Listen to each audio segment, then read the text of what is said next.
नमस्कार।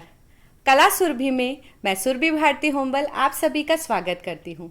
साथियों, जैसा कि पिछले सप्ताह मैंने आपको बताया था कि कला सुरभि का 1 माह पूर्ण हो रहा है और उसी उपलक्ष्य में मैं आज आपके सामने एक ऐसे खास कलाकार से आपका परिचय कराने जा रही हूँ जो कि आज का हमारा स्पेशल जो एपिसोड है उसको और भी खास बनाएंगे। मैं आज आपका परिचय डॉक्टर विजया शर्मा जी से कराने जा रही हूँ जो कि एक ख्याति प्राप्त अंतर्राष्ट्रीय नृत्यांगना, गुरु, कोरियोग्राफर एवं महारानी लक्ष्मीबाई कॉलेज भोपाल की एचओडी है। विजया शर्मा जी, मैं आपका स्वागत करती हूँ। नमस्कार सुरभि जी।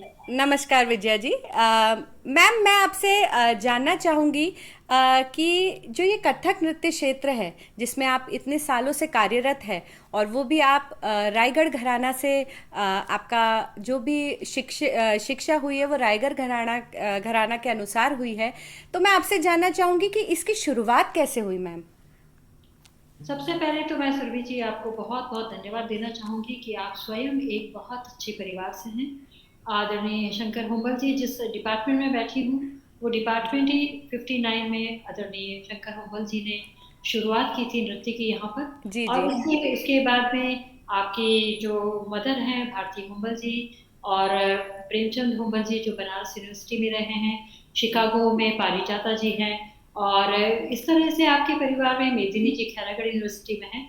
और मुझे लगता है कि सभी लोगों ने आपके परिवार में जो भरतनाट्यम नृत्य शैली को विशेष रूप से मध्य प्रदेश में स्थापित करने में जो योगदान दिया है उसके लिए आपके पूरे परिवार की मैं आभारी हूँ और शायद उसी कारण मैं यहाँ उपस्थित भी हूँ। जी आपने जैसे मुझसे प्रश्न किया है आपकी शुरुआत कैसे, जी। मैं बताना चाहूंगी कि मैं बहुत बहुत छोटी थी, 28 साल उम्र थी मेरी और तब मुझे पता ही नहीं था कि कथक भरतनाट्यम ओडिसी या कुचिपुड़ी क्या होता है।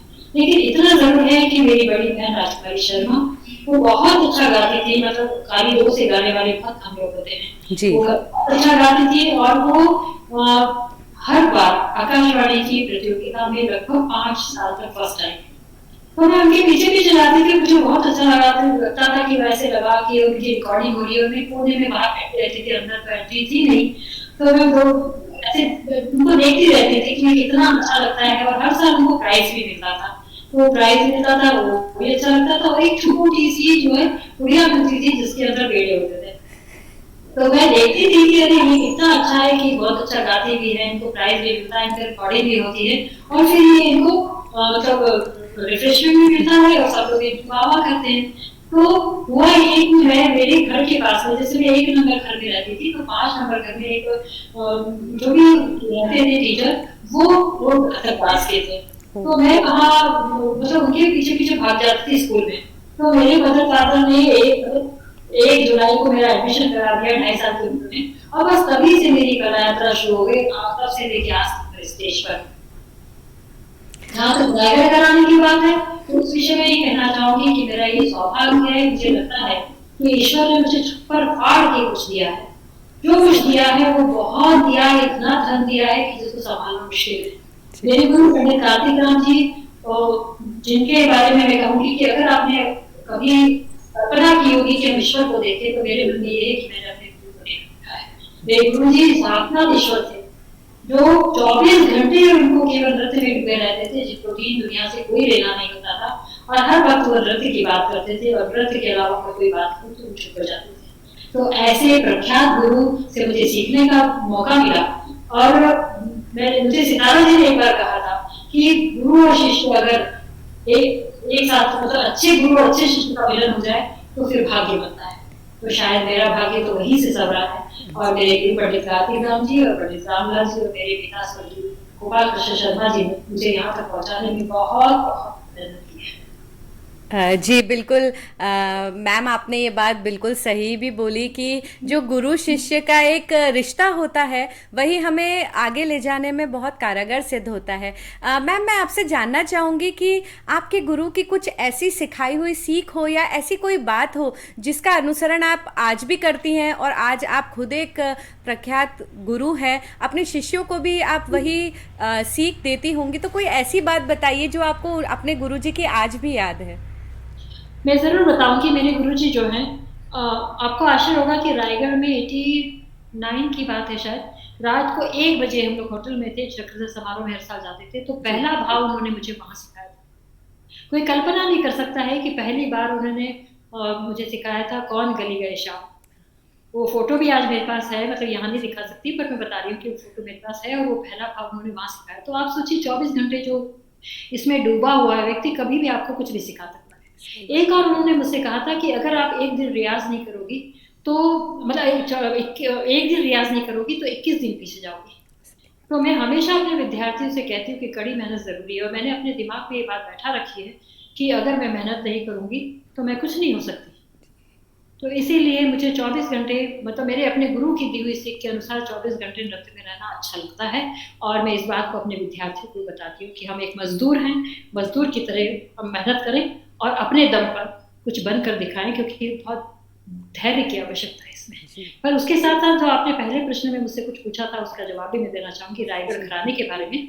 कि रायगढ़ घराना जो है 1910 से लेकर 1947 तक रायगढ़ दरबार में पुष्पित हुआ, फूला फला, तो उसमें राजा चक्रधर सिंह का विशेष योगदान है। राजा चक्रधर सिंह के नाम से वहाँ उनके जन्मदिन पर रायगढ़ में एक महीने का पूरा मेला होता था, जो गणेश चतुर्थी से शुरू होकर 1 महीने चलता था। तो उसमें कुछ लोक नर्तक आते थे, जो मतलब डांस करने के लिए मंडलियाँ आती थी। तो राजा साहब का ये था, सोच ये था कि किसी मतलब पारंपरिक व्यक्ति को न लेकर, जिसमें विद्वत मतलब गुणवत्ता है, ऐसे विद्यार्थियों को उस मेले से उन्होंने चयन किया। और उसमें सबसे पहले मेरा सौभाग्य है कि वरिष्ठतम गुरु मेरे गुरु पंडित कार्तिक राम जी रहे।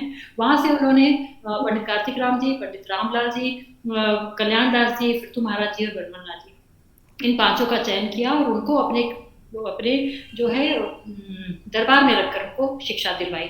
शिक्षा दिलवाने का उनका तरीका ऐसा था कि वो बहुत ज़्यादा मतलब सिर्फ गहराई से सोचते थे, उनका चिंतन बहुत गहरा था। उनके दरबार के अंदर मैं कहूँगी कि उस समय के जितने भी कथक के वरिष्ठतम गुरुओं के, हर घराने के, जिनमें नाम लेना चाहूँगी, सुखदेव महाराज जी, अच्छन महाराज जी, लच्छू महाराज जी, शंभू महाराज जी, जयलाल जी, शिव नारायण जी, सुंदर प्रसाद जी, सुंदर लाल जी, है ना, इस तरह के जितने भी गुरु वहाँ थे उस समय के, वो 12 गुरुओं से मेरे गुरु जी को शिक्षा दिलवाई गई। और वो सब मतलब उसका जिसको कहते हैं कि मॉनिटरिंग खुद वो राजा साहब करते थे, जबकि राजा साहब खुद बहुत अच्छी पखावज बजाते थे, तबला बजाते थे, नृत्य में निष्णात थे, और वो साहित्य में भी बहुत अच्छा, उर्दू और फारसी और बाकी चीज़ों के वो जानकार थे।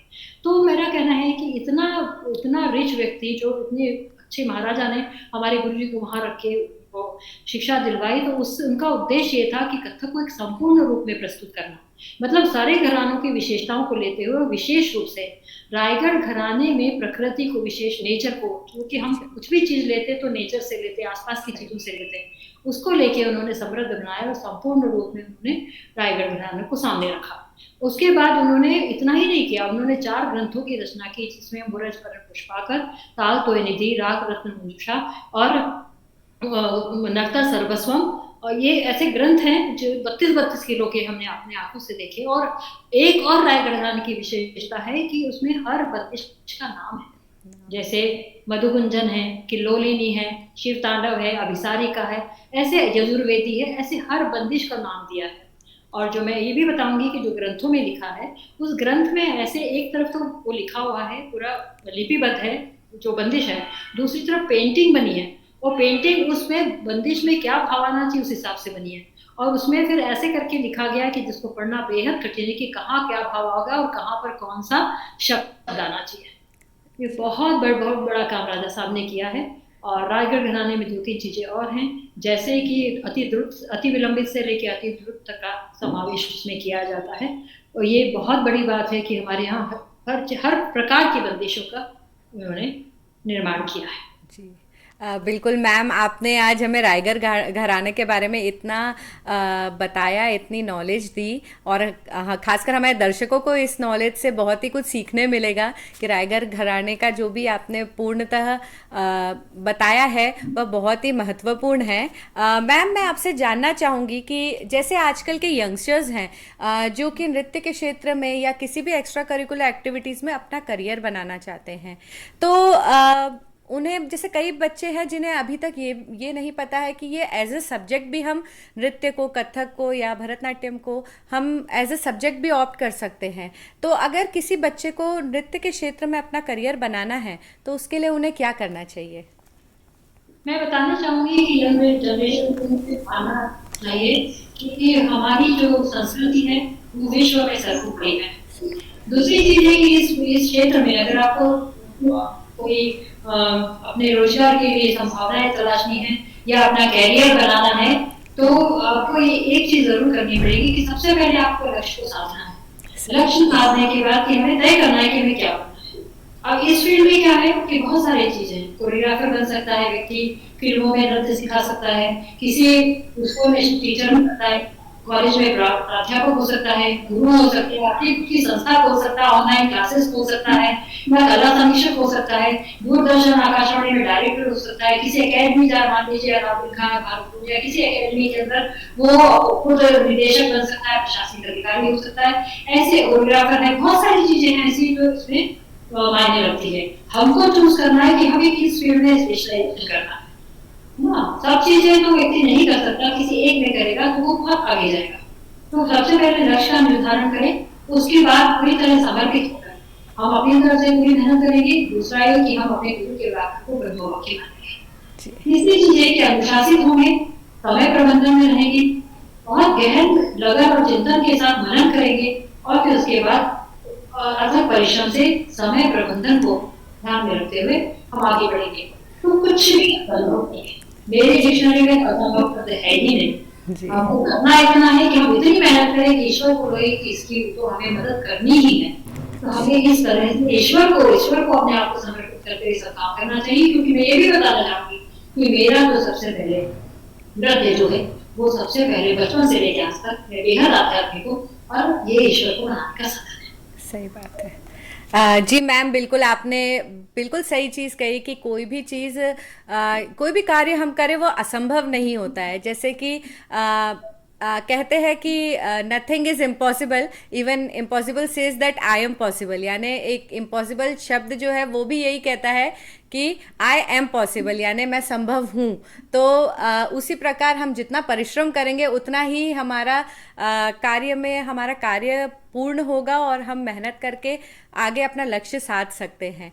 मैम, मैं आपसे यह जानना चाहती हूँ कि जैसे आपने अनुशासन की बात कही, तो नृत्य में कैसे एक व्यक्ति के जीवन में नृत्य से अनुशासन लाया जा सकता है, या उसके स्वास्थ्य में या फिजिकल फिटनेस में या मेंटल फिटनेस में नृत्य की क्या महत्वपूर्ण भूमिका होती है? इसके बारे में सबसे पहले तो अभी मैंने बताया कि सबसे पहली चीज है आध्यात्मिकता। बिल्कुल ना, तो उसमें एकाग्रता बढ़ती है आपकी। जी जी। फिर फिजिकली आप फिट रहें या मेंटली फिट रहें, तो क्योंकि आपका एक काम में पूरा तरह ध्यान लगा हुआ है जी। और हर व्यक्ति चाहता है कि मैं अभी अगर जिस उम्र में हूँ मैं हमेशा ऐसा ही दिखूं। तो उसके लिए जब आप नृत्य करेंगे तो उसमें व्यायाम भी होगा और आनंद की अनुभूति करेंगे। नृत्य जो है आनंद की पराकाष्ठा का नाम है। तो जब आनंद की अनुभूति करेंगे, अगर आपको अच्छा लग रहा है तभी आप करिए, लेकिन आप जब करेंगे तो जो चरण सीमा आनंद की होगी आपको प्रफुल्लित रखेगी और वो प्रफुल्लित रहने से तो आप मेंटली और फिजिकली फिट रहेंगे, पर स्पिरिचुअली भी आप फिट रहेंगे और आप दूसरी चीजें कि आप समाज को बहुत कुछ दे सकते हैं जी। समाज में आसपास की जो आपकी जो समस्या है उनको लेकर आप नृत्य में कुछ कर सकते हैं, जिससे लोगों को ये बात समझ में आए कि हमारा जो माध्यम है, हमारी संस्कृति वो सर्वोपरि है और इसको लेकर तो बहुत आगे जाना चाहिए। अभी बहुत इसमें कार्य करने की जरूरत है, लेकिन फिर भी मैंने जैसे अलग अलग क्षेत्र बनाया आपको कि व्यक्ति गुरु हो सकता है, इस तरह से वो अपना एक क्षेत्र पकड़े और उसमें लगन के साथ आगे काम करे। जी मैम। मैम, जैसे आप अंतर्राष्ट्रीय स्तर पे भी कार्यक्रम कर चुकी हैं और राष्ट्रीय स्तर पे भी आपने बहुत कार्यक्रम किए हैं। तो मैं आपसे जानना चाहूँगी, कभी कोई ऐसा एक किस्सा हुआ हो जो काफ़ी मज़ेदार भी रहा हो पर उससे कुछ सीखने भी मिला हो आपके साथ? हाँ, इसके पहले मैं एक शब्द और अपने एक वाक्य गुरुजी के बारे में जी बोलना चाहूँगी, बिल्कुल जैसे बिल्कुल। अनुशासन की बात आपने पहले की थी, जी कि जी। अनुशासन मैं बताऊँगी कि गुरुजी हमारे जो थे, उनके दरबार में वो जो चाहे खा पी सकते थे। मतलब उस आज के व्यक्ति को तो वो चीज़ संभव नहीं है, लेकिन संभव राज नहीं। दरबार ने बहुत संरक्षण दिया है कलाओं को। जी गुरुजी जहाँ राज दरबार में थे, तो वहाँ ऐसा था कि बादाम से घुटा हुआ दूध पी रहे हैं, है ना? जी। 56 प्रकार के वहाँ पे भोजन। व्यंजन, उसमें वो जो चाहे वो खा सकते हो। उनको ऐसी डाइट दी जाती थी कि जैसे वो घोड़े की तरह दौड़ सके, जी ऐसी डाइट उनको दी जाती थी। सुबह उनका रनिंग होता था, उसके बाद रेत में उनके शीशम के जो है 300 घुंघरू एक पैर में बांध के उनको रेत में रियाज कराया जाता था, ताकि वो जब स्टेज पर आए तो बहुत हवा में उड़े। एक हिस्सा मैं ये भी बता दूं गुरुजी का, कि वो जब ट्रेन में इलाहाबाद जा रहे थे, तो उस समय फर्स्ट क्लास होता था। हाँ। तो रियाज के जो उनके वो थे, क्या बोलते, साजिंदे और राजा साहब खुद वहां उपस्थित थे, तो उनका फर्स्ट क्लास में भी समय पर रियाज हुआ था, ये गुरुजी बताते थे। आप सोचिए, ट्रेन चल रही है, चल रही है उसमें भी। है, राजा साहब बैठे हैं और ट्रेन में रियाज हो रहा है, तो कितनी बड़ी बात है कि कितना अनुशासित वो समय रहा होगा। और एक चीज और है कि उस समय जब गुरुजी दरबार में होते थे, उनको नृत्य सम्राट की उपाधि 1932 में मिली थी। कहाँ पर? इलाहाबाद में, प्रयाग संगीत समिति में। उसके उसके ये बताना चाहूंगी कि जब वो दरबार में उपस्थित होते थे, तो चारों तरफ म्यूजिशियंस बैठे रहते थे, चारों तरफ। और उसमें ये वो जब स्टेज पर आते थे, तो इनके यहाँ पर एक पूरा मेडल का एक मखमल के उसके ऊपर मेडल लगे होते थे, और जहाँ जो भी उनको जहाँ जहाँ मिले थे वो सब ऐसे लगे होते थे। और वो जब सामने आते थे तो वो झुक के ऐसे प्रणाम करते थे, और वहाँ अनाउंस होता था कि कौन सा ऐसा संगीतकार है जो इनके साथ में बजाने के लिए तैयार बचाने है। के लिए तैयार है। वहां तक तो ठीक है, लेकिन वहां पर एक ऐसी स्थिति होती थी कि सन्नाटा छा जाता था, मौन छा जाता था, और लोग हिम्मत नहीं करते थे कि उनके साथ कौन बजाएगा। फिर ये निर्णय लिया जाता था कि एक के बाद फिर खवा साहब, खासा, लारा खान साहब, ऐसे बहुत सारे लोग जो तबलिये थे, जो अच्छे अच्छे तबला वादक हैं, वो वहाँ बदलते जाते थे, और मेरे गुरुजी का रियाज, मतलब वो परफॉर्मेंस चलता रहता था। तो एक कितनी बड़ी बात है कि एक व्यक्ति ने अपने आप को कितना साथ लिया था अनुशासन से या मेहनत से, कि उसमें तबले वाले बदल रहे और उनका डांस चल रहा है। तो उनके उस समय में उनकी पूरे भारत में उनकी बराबरी करने वाला कोई व्यक्ति नहीं था, जितना मेरे गुरुजी पंडित कार्तिक रत्न जी के। जी जी जी जी। जी, आपने कुछ और क्वेश्चन किया था, वो मैं आपसे फिर से वो करना चाहूंगी। हाँ जी, मैं ये जानना चाहती थी कि जैसे हम जब परफॉर्म करते हैं, कार्यक्रम करते हैं, चाहे अंतर्राष्ट्रीय स्तर पे हाँ, करें उस या पर आपने मुझसे राष्ट्रीय ये स्तर कहा पे था करें। कि हाँ, मुझे बताइए कि कौन सा कि किस्सा। कौन सा ऐसा कोई किस्सा हुआ होगा जो बहुत, वो क्योंकि किस्सा मैं आपको बताऊंगी तो आपको भी लगेगा कि बड़े बड़े गुरु कितने ज्यादा अनुशासित होते थे, जी बिल्कुल बिल्कुल, हम जानना चाहेंगे। और कितने गहराई से व्यक्ति को परखते थे, यानी जी किसी डांसर को या किसी युवा नर्तक को या किसी बड़े नर्तक को। जी तो मैं एक बिल्कुल। किस्सा आपको बता रही हूँ कि 92 में मैं यहाँ से अपने बॉम्बे गई थी, और बॉम्बे में क्रीड़ा कला केंद्र जो है, वहाँ पे मेरा परफॉर्मेंस था, है ना, कल के कलाकार प्रोग्राम था। जी उसमें मैं जब वहाँ पहुंची तो एक दिन पहले पहुंच गई थी, और मुश्किल से मैं 17-18 साल मेरी उम्र रही होगी। मैं वहाँ पहुंची तो मैंने देखा कि वहाँ पे सितारा जी और गोपी कृष्ण जी, रोशन कुमारी जी और दमयंती जोशी जी, ये चारों खड़े होकर बात कर रहे थे। तो मैं गई, और जैसे गुरुजी ने बताया था, मेरा हमेशा से रहा है कि गुरु का वाक्य ब्रह्म वाक्य। तो मैं गई और मैंने उनके पैर छुए, किसके? सितारा जी के। और मैंने बाकी सबके भी पैर छुए, पर सितारा जी को मैंने कहा कि हमारे गुरुजी ने कहा है कि आप कल मेरा प्रोग्राम है, आप जरूर देखने के लिए आइए। आपको आश्चर्य होगा कि वो ऐसे चारों खड़े, और मैंने से गुरुजी, सितारा जी ने मेरी तरफ ऐसे मुड़कर देखा, और वापस वो बातें करने लगी।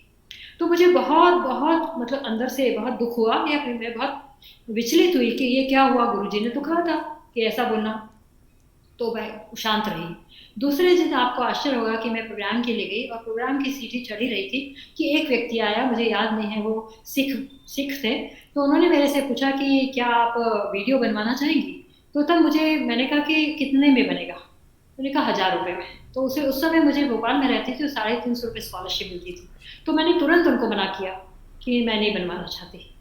अगले क्षण मैं अब स्टेज पर गई, परफॉर्म करने लगी, मैं सरस्वती वंदना कर रही थी, और जैसे ही मैंने एंट्री ली, क्योंकि मैं खुद बहुत धुआंधार डांस करती हूँ, तो मैं स्टेज पर जैसे ही मैं एंट्री ली तो मैंने सामने देखा कि चारों विभूतियां जो कल वहां उपस्थित थी, सितारा जी, गोपी कृष्ण जी और रोशन कुमारी जी, दमयंती जोशी जी, सारों सामने बैठे हैं और वहां पर कुछ वो गोपी कृष्ण जी कुछ भेल खा रहे थे।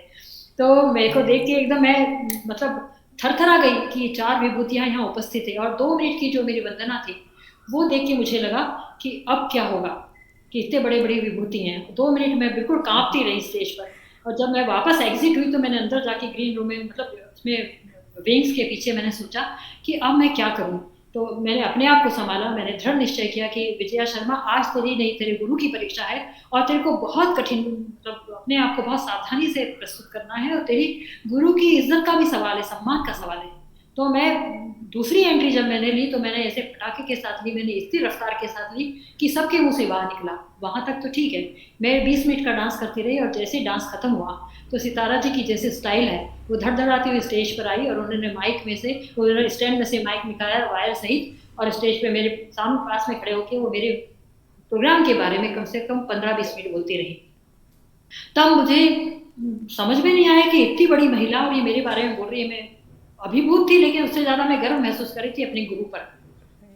जैसे ही उन्होंने अपना स्पीच खत्म किया उसके बाद उन्होंने मेरे को गले लगाया और मेरे से बोली कि कल तुम मेरे घर आना और तुमको वहीं पर लंच करना है। मेरे को समझ नहीं आया। आगे वो बोली कि मेरी बड़ी बहन जो तारा देवी है वो अस्वस्थ है, वो यहाँ प्रोग्राम में नहीं आ सकती थी, तो मैं उनसे तुम्हें मिलवाना चाहती हूँ। मैं दूसरे दिन उनके घर गई। जब मैं गई तो उन्होंने अपने हाथों से इडली सांभर बना के रखा था और मैंने वो खाया। मैं उनकी एक सिस्टर से, वो अपनी तारा देवी जी से उन्होंने मुझे मिलवाया। सारी बातचीत होती रही। उसके बाद में उनके किचन में जाके मैंने बर्तन वर्तन धो के रखे। पर उस दिन से मेरा उनका ऐसा मतलब क्या कहते हैं कि ऐसा रिश्ता बन गया कि उन्होंने कहा कि जब भी बॉम्बे आओगी तो मेरे साथ रहोगी। और 6 महीने के बाद में उसी मंच पर मेरा प्रोग्राम हुआ जिसमें सितारा जी का प्रोग्राम था, उसके सॉरी मेरा प्रोग्राम था, जस्ट उसके बाद सितारा जी का था। और सेम टाइम उन्होंने आईसीसीआर को एक चिट्ठी लिखी जो अपने हाथ से लिखी, वो मेरे पास आज भी है, और मुझे भी भेजी। तब मुझे समझता ही नहीं था कि आईसीसीआर होता क्या है। तो ये एक बहुत बड़ी घटना है कि एक इतनी बड़ी विभूति, इतनी बड़ी, जिसको मतलब महानायिका जिसको कहें, कि हमारे कथक की पर्याय है ना, साम्राज्ञी सितारा देवी अगर ऐसा कहें तो शायद किसी सम्मान की और चाह रह नहीं जाती। जी बिल्कुल। मैम, जैसे आपने बोला कि हमारा कई बार ये सौभाग्य होता है कि हमें बहुत महान विभूतियों के सामने अपना कार्यक्रम प्रस्तुत करने के लिए मिलता है और उनका आशीर्वाद प्राप्त हो जाए उसके साथ, तो कहते हैं ना, सोने पे सुहागा हो जाता है। उसी तरीके से ये यही सारे आशीर्वाद हमारे लिए बहुत महत्वपूर्ण भी होते हैं। मैम, मैं आपसे एक अंतिम प्रश्न करना चाहूँगी कि यही जैसे आप कथक नृत्य में आप पारंगत हैं, तो इस चीज़ के लिए आपको आपका कोई प्रेरणा स्रोत रहा हो या फिर आपका सबसे बड़ा सपोर्ट कौन रहा हो, इस चीज़ के बारे में आप थोड़ा बताइए। देखिए, इस बीच इस कला यात्रा में मुझे बहुत लोगों ने सपोर्ट किया। जी। जैसे मेरे गुरु जी द्वय हैं, पंडित कार्तिक जी, रामलाल जी, मेरे पिताजी स्वर्गीय गोपाल कृष्ण शर्मा जी, इन्होंने तो पूरा ही सहयोग किया। उसके अलावा भी जैसे सितारा जी हैं, बिरजू महाराज जी हैं, दमयंती जोशी जी हैं, रोशन कुमारी जी हैं, रोहिणी भाटे जी हैं, जी। मुदी लाखिया जी हैं, ऐसे बड़े बड़े कलाकारों ने मुझे बहुत सपोर्ट किया है। पर रश्मि वाजपेयी जी हैं। लेकिन बात इतनी है कि इन सब के सपोर्ट के बावजूद भी जो संघर्ष है उसको एक चैलेंज के रूप में लेना पड़ता है। बहुत उतार चढ़ाव आते हैं। मैंने बहुत बहुत कठिनाइयाँ देखी, उसके बाद भी मैंने अपने नृत्य को कभी नीचे स्तर पे जाने नहीं दिया, यानी मेरी रियाज को या मेरे काम को। मैंने हमेशा एक कोशिश की है कि मैं उसको ऊपर से ऊपर ले जाऊं, क्योंकि मैं जो आप अभी नृत्य कर रही हूँ एक ईश्वर को मनाने के लिए, एक गुरु और घराने की परंपरा को देश विदेश में फैलाने के लिए मेरा काम है। क्योंकि मेरे गुरु ने जो मुझे दिया है, उन्होंने मुझसे कहा था कि बेटा, मैंने जो विद्या तुम्हें दी है तुम अरबों खरबों में खरीद नहीं पाओगी, लेकिन इसका ऋण तभी चुका पाओगी तब जब इस विद्या का दान करोगी। तो मैं इस विद्या के इस काम में पूरी तरह से संलग्न हूँ और मुझे बहुत अच्छा लगता है कि कोई भी विद्यार्थी, आज तक मेरे पास कोई विद्यार्थी आया और मैंने उसको कहा कि मैं नहीं सिखाती हूँ, मैंने आज तक नहीं किया। मैंने कभी उसको नहीं लौटाया, वो चाहे किसी भी उम्र का हो। तो ये एक और ये जरूर है कि मैं बहुत अपने गुरु जी की तरह अनुशासित हूँ, और ये करना ही होता है कि किसी काम को आप अगर आप सामने लाना चाहते हैं तो आपको ये करना ही होगा, उसके बिना तो आउटपुट आता नहीं है। ये आप स्वयं डांसर है तो इस बात को समझ सकती हैं। जी बिल्कुल मैम। लेकिन मैंने जो एक बात और कहूँगी कि मैंने चक्रधर केंद्र में जब गुरु जी से सीखा और मैं उनकी गंडाबंद शागिर्द हूँ, पंडित कार्तिक राम जी की। तो उस समय का जो सीखने का एक आपसे शेयर करना चाहूँगी एक जी। वाकया, कि सुबह जैसे हम लोगों को 8 बजे जाना होता था, तो 8 यानी पौने 8 पे वहाँ पहुँच जाना है। 8 से लेके 1 बजे तक आपका प्रैक्टिस होगा। 1 बजे अक्सर ऐसा होता था कि वहाँ पे जाकिर हुसैन जी, डागर साहब, सितारा जी या कोई भी ऐसा बड़ा व्यक्ति आता था, तो हमें केंद्र में हमने घुंघरू खोले और दोबारा बांध के उनको डांस दिखाना है। डांस दिखाना है मतलब 2 घंटे कम से कम करके दिखाना है। 3 बज जाता था और 3 के बाद हमारी 4 से 7 की क्लास होती थी। 3 से मतलब 4 से 7 की क्लास में भी कंपलसरी था, वो तो करनी है, चाहे आप कितने बजे भी छूटे, तो 1 घंटे का समय बीच में होता था। 7 बजे हमको करेक्ट भारत भवन या रविंद्र भवन या जहाँ भी प्रोग्राम रहे, चाहे वो साहित्य का हो, पेंटिंग का हो, सितार का हो, गायन का हो या नाटक का हो या किसी भी विधा का हो, तो हमें कंपलसरी होता था उसको अटेंड करना, ताकि हम कलाओं के संबंध को समझ सके और उसको अपनी कला में प्रयोग कर सके। जब हम फ्री होते थे उसके बाद, तो हमको रियाज के लिए मतलब हमको होमवर्क मिलता था कि अब ये कल ये करके लाना है। तो उसके जब हम प्रोग्राम खत्म होने के बाद में उसको करते थे और रात को 1-1 बजे तक रियाज करते थे और बाकी वापस जाके फिर सुबह फिर हमको 6 बजे उठते थे। 8 बजे पहुंच जाना। और 1 बजे के बाद मेरी डिग्री का मेरी पढ़ाई शुरू होती थी। तो ये है कि 1 घंटे में 10 मतलब कम से कम 15 घंटे का रियाज होता था। उसके बाद 1 बजे के बाद पढ़ाई और सुबह 8 बजे आपको कंपलसरी पहुंचना है, पौने 8 बजे हम जाके वहाँ बैठ जाते थे। तो ये अनुशासन और गहन परिश्रम और लगन, जिसको कहते हैं साधना का परिणाम है। जी। ये आसानी से नहीं मिलता है, पर जो करता है ईश्वर उसकी मदद करता है। मुझे तो ईश्वर ने छप्पर फाड़ के दिया है और मैं बहुत बहुत धन्यवाद देती हूँ ईश्वर को कि आपने मुझे इस विधा में एक कुछ करने का अवसर दिया है। जी। बिल्कुल मैम, आपसे आज मतलब हमारा सौभाग्य है कि आज हमें आपसे बातचीत करने का मौका मिला। इतनी महत्वपूर्ण बातें आपसे जानने को मिली, इतनी कई चीज़ें ऐसी है सीखने को मिली कि कितना परिश्रम करना पड़ता है और कितना दृढ़ निश्चय करना पड़ता है कोई भी लक्ष्य को प्राप्त करने के लिए। मैम, मैं आपका धन्यवाद करती हूँ कि आज आपने अपना महत्वपूर्ण समय आपने हमें दिया। आपसे बात करके बहुत ही अच्छा लगा। मैं एक बात कहना चाहूंगी सुरभि जी, कि कोई भी चीज संभव नहीं है, बस आप लक्ष्य को लेकर आगे बढ़ते रहिए, बिल्कुल। बाकी तो ईश्वर जो है वो आपके कदम आगे बढ़ाते चले जाता है, मदद करता चलता है। बिल्कुल। इस बात को आप जरूर ध्यान रखिएगा। आप स्वयं एक बहुत अच्छी नृत्यांगना है, मैं जानती हूँ। आज आपने भी मेरे से बातचीत की, ये मेरा सौभाग्य है। मैं बहुत खुश हूँ कि आपके साथ मुझे बैठने का अवसर मिला है। आपके पूरे परिवार को मैं उनको साधुवाद देती हूँ कि वो जो कला के लिए कर रहे हैं वो पूरे चरम को छुएं, भविष्य में भी आपकी आगे की पीढ़ियां भी इसको बहुत आगे लेकर जाएं। लेकिन उसके साथ साथ आपने जो भी मुझे अवसर दिया उसके लिए आपको बहुत धन्यवाद। जी, धन्यवाद मैम। साथियों, अगले सप्ताह मैं आपको एक और कलाकार से आपका परिचय कराऊंगी। तब तक आप सभी सुरक्षित रहें, मास्क पहने, मास्क पहनना बहुत ही आवश्यक है। धन्यवाद।